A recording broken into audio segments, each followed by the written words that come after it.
नमस्कार दोस्तों, आप सभी का स्वागत है आपके अपने YouTube चैनल ज्ञान स्टडी LMP पर। दोस्तों, आज हम लोग सामान्य ज्ञान में विज्ञान यानी साइंस के क्वेश्चन करने वाले हैं और इसके वो क्वेश्चन आज हम करने वाले हैं जो आपके कंपटीशन एग्ज़ाम्स के लिए काफ़ी इंपॉर्टेंट हैं और किसी न किसी एग्ज़ाम में आए हुए प्रश्न हैं। तो काफ़ी ध्यान से इन प्रश्नों को करें।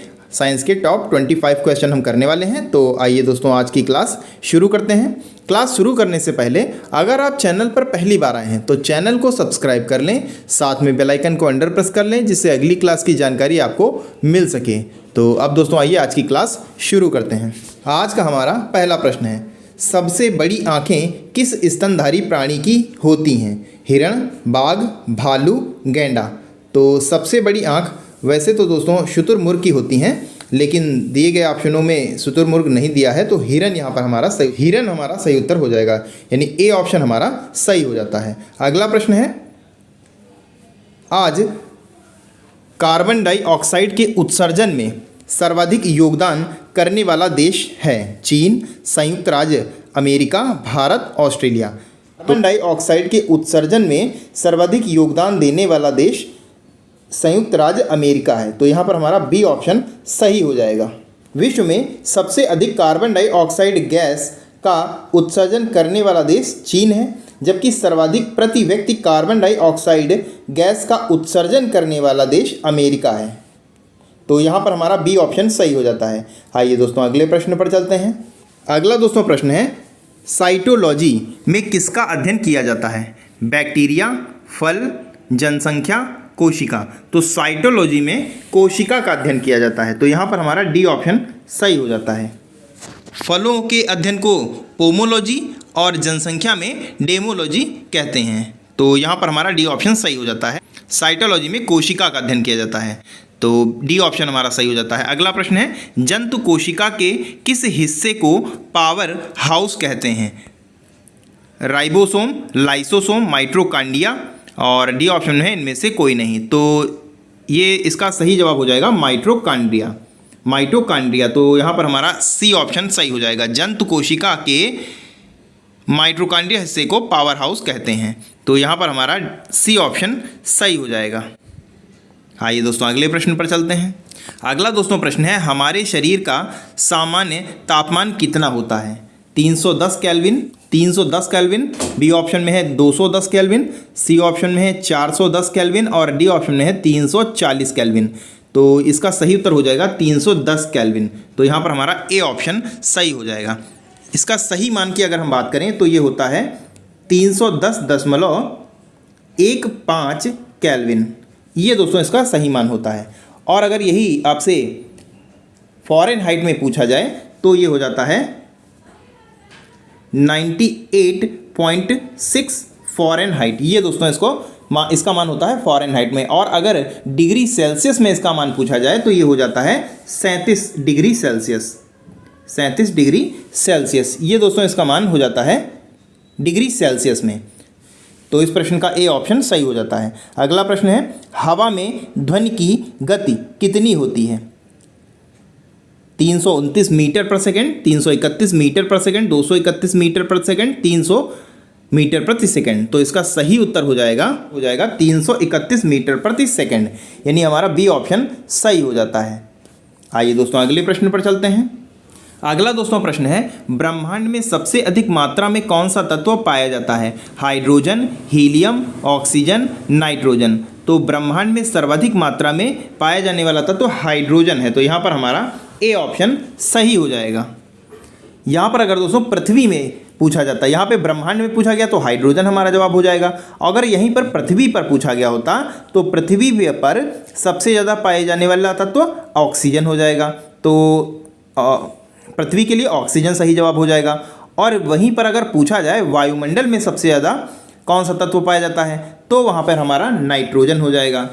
अगर वायुमंडल पूछा जाता है तो नाइट्रोजन हमारा सही जवाब हो जाता है, लेकिन यहाँ पर ब्रह्मांड में पूछा गया है तो हाइड्रोजन हमारा सही जवाब हो जाएगा, यानी ए ऑप्शन हमारा सही हो जाता है। अगला प्रश्न है, तो प्रश्न है, सापेक्षता का सिद्धांत किसने प्रतिपादित किया? Einstein, Aryabhata, Archimedes, Newton. तो सापेक्षता का सिद्धांत आइंस्टाइन ने प्रतिपादित किया, तो यहाँ पर हमारा ए ऑप्शन सही हो जाएगा। आइए दोस्तों अगले प्रश्न पर चलते हैं। अगला दोस्तों प्रश्न है, तैरने के सिद्धांत की खोज किसने की? Einstein, Bernard Shaw, Galileo, Archimedes. तो तैरने के सिद्धांत की खोज आर्किमिडीज ने दी, तो यहाँ पर हमारा डी ऑप्शन सही हो जाएगा, जिसे उत्प्लवन का नियम कहते हैं। अगला प्रश्न है, थायराइड ग्रंथि की अत्यधिक वृद्धि किसकी कमी के कारण होती है? Iron, iodine, calcium, phosphorus. तो थायराइड ग्रंथि में क्या होता है दोस्तों? गले से ये संबंधित होता है। इसमें थोड़ा गले में सूजन जैसी आने लगती है, थोड़ा बाहर की ओर निकलने लगता है और हमारे शरीर में मोटापा बढ़ता है। तो ये दोस्तों होती है आयोडीन की कमी से। तो यहाँ पर हमारा बी ऑप्शन सही हो जाता है। आइए दोस्तों अगले प्रश्न पर चलते हैं। अगला दोस्तों प्रश्न है, गुरुत्वाकर्षण सिद्धांत किसके द्वारा दिया गया था? Isaac Newton, Charles Babbage, Albert Einstein और डी ऑप्शन है जेम्स गॉसलिंग। तो इस प्रश्न का दोस्तों सही उत्तर हो जाएगा, गुरुत्वाकर्षण का सिद्धांत आइजैक न्यूटन का दिया हुआ है। तो यहाँ पर हमारा ए ऑप्शन सही हो जाता है।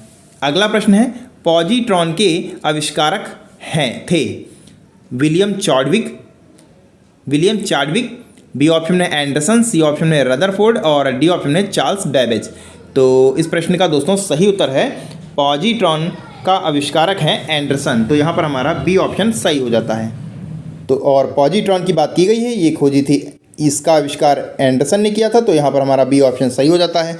आइए दोस्तों अगले प्रश्न पर चलते हैं। अगला दोस्तों प्रश्न है, ब्लड क्या है? संयोजी ऊतक है, उपकला ऊतक है, दोनों हैं, दोनों में से कोई नहीं है। तो ब्लड संयोजी ऊतक है। तो यहाँ पर हमारा ए ऑप्शन सही हो जाता है। अगला प्रश्न है, मानव लीवर में कौन सा विटामिन पहले से मौजूद होता है? Vitamin D, vitamin C, vitamin A, vitamin B. तो मानव लीवर में पहले से मौजूद विटामिन होता है विटामिन ए। तो यहाँ पर विटामिन ए सी ऑप्शन में दे रखा है, तो सी ऑप्शन हमारा सही हो जाएगा।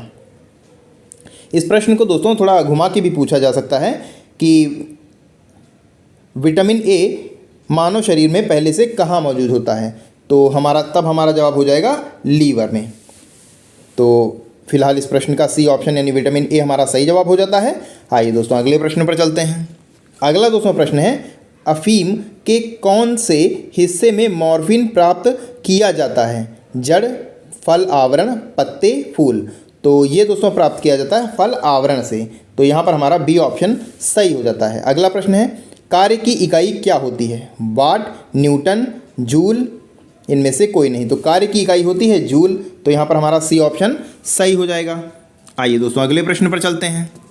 अगला दोस्तों प्रश्न है, विकास का सिद्धांत का प्रतिपादन किसने किया? आर्किमिडीज, गैल्विन, डार्विन, इनमें से कोई नहीं। तो विकास के सिद्धांत का प्रतिपादन डार्विन ने किया। तो यहाँ पर हमारा सी ऑप्शन सही हो जाता है। अगला प्रश्न है, सौर विकिरण किसके द्वारा मापा जाता है? Barometer, manometer, odometer, pyrometer. तो सौर विकिरण पायरोमीटर के द्वारा मापा जाता है। तो यहाँ पर हमारा डी ऑप्शन सही हो जाएगा। बैरोमीटर वायुमंडल दाब के लिए होता है। तो यहाँ पर हमारा डी ऑप्शन सही हो जाता है। आइए दोस्तों अगले प्रश्न पर चलते हैं। अगला दोस्तों प्रश्न है, निम्नलिखित में से कौन सा नवीकरणीय ऊर्जा का प्रकार नहीं है? सौर ऊर्जा, परमाणु ऊर्जा, पवन ऊर्जा, जल विद्युत। तो इस प्रश्न का दोस्तों सही उत्तर हो जाता है परमाणु ऊर्जा। तो बी ऑप्शन हमारा सही हो जाता है। अगला प्रश्न है, लोहे का रासायनिक प्रतीक क्या है? FeHNaO। तो लोहे का रासायनिक प्रतीक होता है Fe। तो यहाँ पर हमारा ए ऑप्शन सही हो जाता है। आइए दोस्तों अगले प्रश्न पर चलते हैं। अगला दोस्तों प्रश्न है, उस प्रक्रिया का क्या नाम है जिसके द्वारा पौधे अपना भोजन स्वयं बनाते हैं? प्रकाश संश्लेषण, श्वसन, पाचन, किण्वन। तो उस प्रक्रिया का नाम है प्रकाश संश्लेषण। तो यहाँ पर हमारा ए ऑप्शन सही हो जाता है। अगला प्रश्न है, निम्नलिखित में से कौन सा चट्टान का प्रकार नहीं है? आग्नेय, मेटाफॉर्मिक, अवसादी, जैविक। तो ये सही जवाब हो जाएगा जैविक। डी ऑप्शन सही हो जाएगा। आइए दोस्तों अगले प्रश्न पर चलते हैं। अगला दोस्तों प्रश्न है, ग्लाइकोजन शरीर के किस भाग में पाया जाता है? अग्न्यास, यकृत, आंत, त्वचा। तो ग्लाइकोजन पाया जाता है यकृत में, तो यहाँ पर हमारा बी ऑप्शन सही हो जाएगा। विटामिन दोस्तों इससे पहले पूछा गया था, विटामिन किस भाग में पाया जाता है, वो लीवर में पाया जाता है, और ग्लाइकोजन कहाँ पाया जाता है, ये यकृत में पाया जाता है, तो यहाँ पर हमारा बी ऑप्शन सही हो जाता है। अगला प्रश्न है, अधोलिखित में कौन सा गुण पादपों में नहीं पाया जाता है? उत्सर्जी तंत्र, वृद्धि, प्रजनन, श्वसन। तो इसमें उत्सर्जी तंत्र सही जवाब हो जाएगा, यानी हमारा ए ऑप्शन सही हो जाएगा। आइए दोस्तों अगले प्रश्न पर चलते हैं। अगला दोस्तों प्रश्न है और आज का हमारा अंतिम प्रश्न है, हमारी पेट में स्थित पाचक रस में मुख्य रूप से क्या होता है? गंधक अम्ल, नाइट्रिक अम्ल, हाइड्रोक्लोरिक अम्ल, एसिटिक अम्ल। तो इस प्रश्न का दोस्तों सही उत्तर हो जाएगा हाइड्रोक्लोरिक अम्ल, यानी हमारा सी ऑप्शन सही हो जाता है। सी ऑप्शन सही हो जाता है। हमारे पेट या अमाशय से स्रावित प्रमुख पाचक रस को जठर रस कहते हैं। इसमें मुख्य रूप से हाइड्रोक्लोरिक यानी HCl होता है। जठर रस की उच्च अम्लता इसमें उपस्थित HCl के कारण ही होती है। तो यहाँ पर हमारा सी ऑप्शन सही हो जाता है। तो दोस्तों आज के लिए बस इतना ही। कैसी लगी आज की क्लास कमेंट करके ज़रूर बताएं, और दोस्तों अगर आपको आज की क्लास पसंद आई हो तो लाइक करें और ज़्यादा से ज़्यादा शेयर करें, ताकि अन्य लोगों को भी इस क्लास की जानकारी हो सके और सारे ही क्वेश्चन और बहुत से लोग कर सकें। तो मिलते हैं अगली क्लास में। और अगर दोस्तों अभी तक आपने चैनल को सब्सक्राइब नहीं किया है तो चैनल को सब्सक्राइब कर लें, बेल आइकन को अंडर प्रेस कर लें।